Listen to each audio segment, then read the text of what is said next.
अव्हांखे breaking news खां आगाह कंदा हलूं त रौंती जे कचे वारे इलाइक़े में कणिक जे फसल खे बाहि लॻी वई आहे।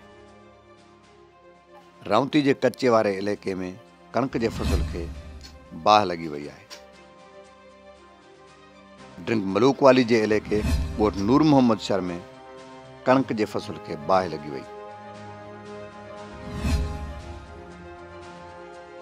अव्हांखे ब्रेकिंग न्यूज़ ॾींदा हलूं त रौंती जे कचे वारे इलाइक़े में कणिक जे फसल खे बाहि लॻी वई। ॿुधायो पियो वञे त रस्ते में ईंदड़ ॿारनि जे फटाको उछड़ाइण सबबि कणिक जे फसल खे बाहि लॻी वई। अव्हांखे ब्रेकिंग न्यूज़ खां आगाह कंदा हलूं त रौंती जे कचे वारे इलाइक़े में कणिक जे फसल खे बाहि लॻी वई। ॻोठनि पंहिंजी पाण मदद तहत बाहि ते कंट्रोल कयो। हीअ कणिक ॻोठाणे कबूल शहर जी ॿुधाई पई वञे।